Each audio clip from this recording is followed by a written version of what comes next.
You found it. You found it. Citizen 93.7 FM.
It's Citizen FM 93.7. It's time to see what Africa is up to. It's the 4th day of September 2025, 7:34 a.m. That's what the time is right now in the Federal Capital Territory in Nigeria. And in fact, the UK and other time zones, thank you very much for staying with us. Let's see. We have reports from Congo, Brazzaville. We have reports from Mali, from Ghana, from the Horn of Africa, and of course DRC is also in the news.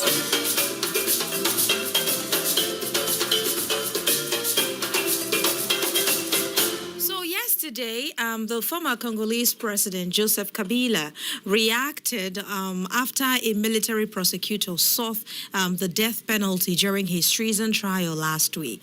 Kabila denounced a political move that was designed to silence the opposition. That was what he was tagged at. He said it was designed to silence the opposition. Well, a document was released yesterday where he said this trial has nothing to do with justice. He criticized his successor, Felix Tshisekedi, saying he had not taken responsibility for his government's failure. And former President Kabila also accused Tshisekedi of corruption and also corruption-related matters, especially to the mining provinces of Katanga in DRC. The former head of state also called for dialogue between all parties of the national political scene. Part of the document that was released read, "Reconciliation will come neither from partial agreement nor from selective trial. We must come to a place of true dialogue." That's what he said. And Kabila, if you remember, he ended his 2-year self-imposed exile in April when he arrived in Goma, just a few months after the M23 rebels seized Goma city. Goma and Kubikiv, those were the two cities that were seized at the time. If you've been following news across Africa, you'd remember that in April, this was major news. Well, the Congolese senator later revoked his parliamentary immunity after he came back from exile, and that paved the way for legal proceedings. And now, in the phase of the legal proceedings, he has denounced politically motivated trial. He said that is not the case. He has described the claims as false, and he said it is all politically motivated. He said the people who are even accusing him of whatever it is that they're saying he did are the ones who are politically motivated themselves. He said there is no evidence anyway. Well, in addition to the death penalty that they're seeking for him, the prosecutor on Friday also asked for a 20-year sentence for Kabila's alleged condoning of war crimes and 15 years to be added to his, sentence, and that would be for conspiracy in the event that he is found guilty.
taking news across Africa, let's move on now to Ghana, where we're hearing, well, some sort of somewhat good report as the inflation has slowed down again for the 8th month in a row.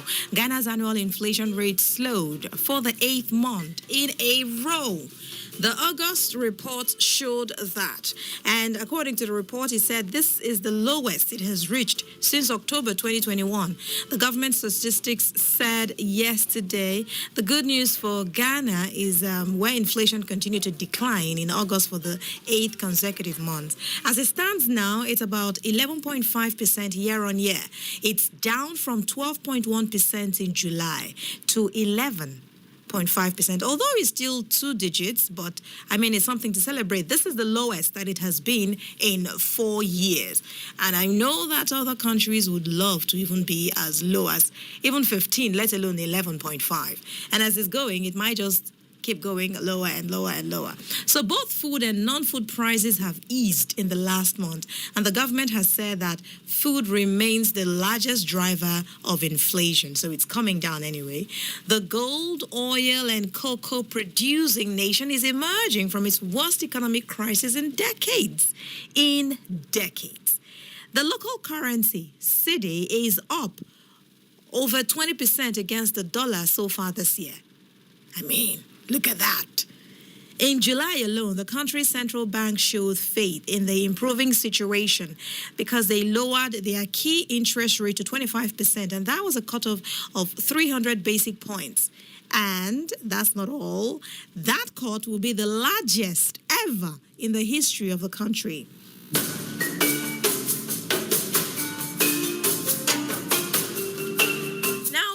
Officials in Ghana have said they remain optimistic that they will hit the year-end inflation target of 11.9% ahead of schedule. In fact, the projection when the year started was 11.9%, but as it is, they're going to even hit it even way before it is time. Congratulations to the country, and we hope that whatever they're doing, they just keep doing it, because these are the kind of stories we love to see.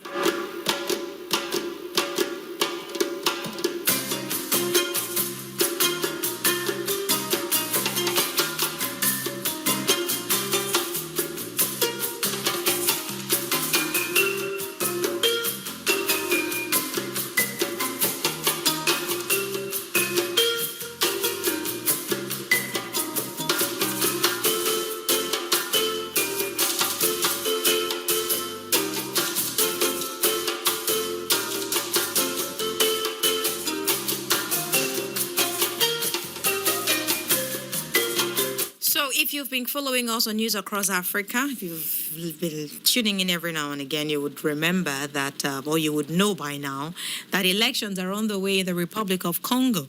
And the news right now is that they have launched a revision of the electoral rolls ahead of the presidential poll.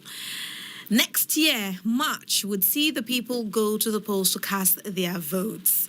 Just a few days ago, across the capital, Brazzaville, banners could be seen emphasizing the importance of the process. And the process of the review or the revision of the electoral rolls is set to last for 2 months.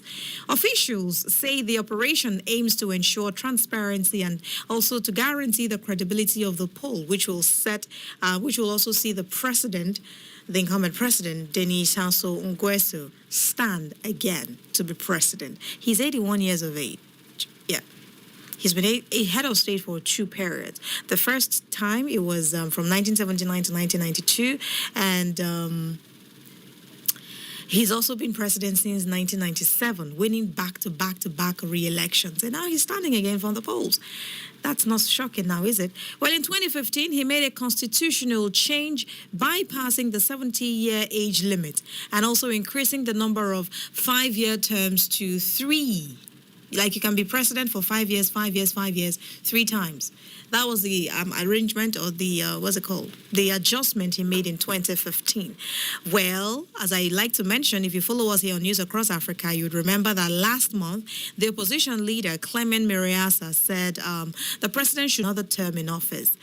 His argument was, what are you bringing again to the table? You've been president since 1997. What are we talking about? What is it you want to do now that you did not have the time to do? or that you've never had the time to do. Anyway, since Monday, boards have been displaying electoral lists, and they've been set up at town halls with officials stressing the importance of the revision. Citizens are being reminded that their name must appear on the list or they will not be allowed to cast their vote. The operation of the revision of the electoral rules also aims to eliminate deceased voters, that's those who have died, their names being on the register and causing, back and forth. They're going to, remove all of those names. Now, in the last presidential election that held in 2021, there were more than 2.5 million registered voters in Congo Brazzaville. Citizens, with this new revision that is ongoing, citizens have until October 30 to ensure that they are registered. And I think most countries are beginning to take these things a lot more seriously. Not just the countries, but the citizens are beginning to see how important it is to cast their votes. Return from the break, we'll be taking more stories. Stay with us. It's Citizen FM 93.7.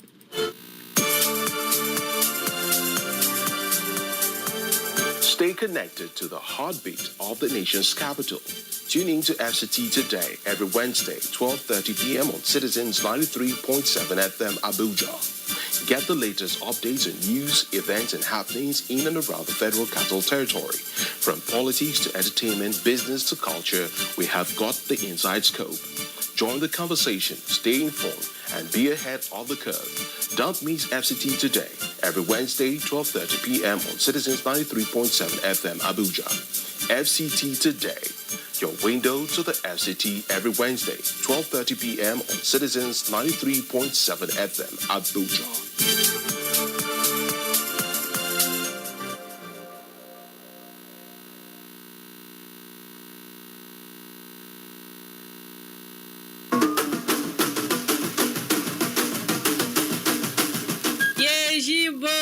Penchi jitukpa igukin labari managita milabia eweti shiri woro shiri sanka shiri nega gangbana ngaya che labia mi radio Citizen 3.7 FM Abuja bo talata ndoro efinguba lo efinguta gani be mitso egie yagie yanyae yayae eyae Aisha Shaibu Badegi nga che la shiri ne gaga gangba ne bia mi radio Citizen FM 93.7 Abuja bo talata ndoro galugwa ya wola bari ma no penchi jigeze wo gangba ekun giwa se ye gashi tupa.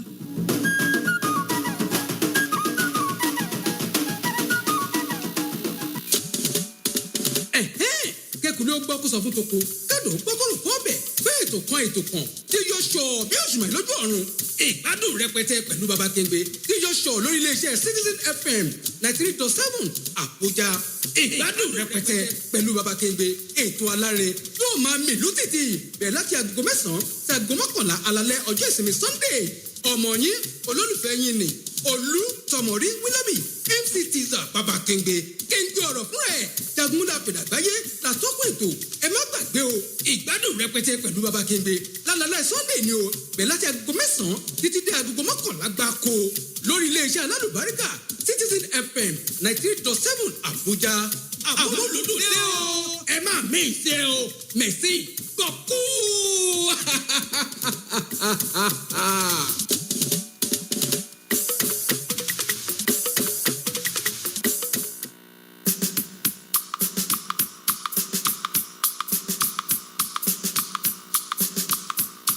Oya o my people, make una come gather here.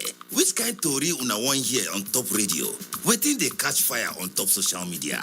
Bring am on top make we talk am for Citizen 93.7 FM Abuja every Monday go reach Thursday and the time na 5:10 wey be 10 minutes after 5. Make we talk am as e dey be.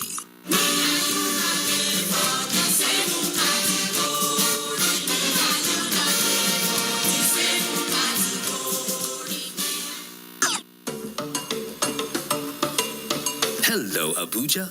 You are listening to 93.7 Citizen FM, the latest radio station based in Nigeria's capital. Our station seeks to broadcast a broad mix of culture and views with priority given to development programming to enable residents share ideas and opinions, music and drama. At Citizen FM, we believe in progressive talk and solution-driven conversation. Our aim is to build a united Nigeria by bringing people of diverse culture together through communication. Enjoy listening to 93.7 Citizen FM. We are more than just a radio station. We are a part of your life.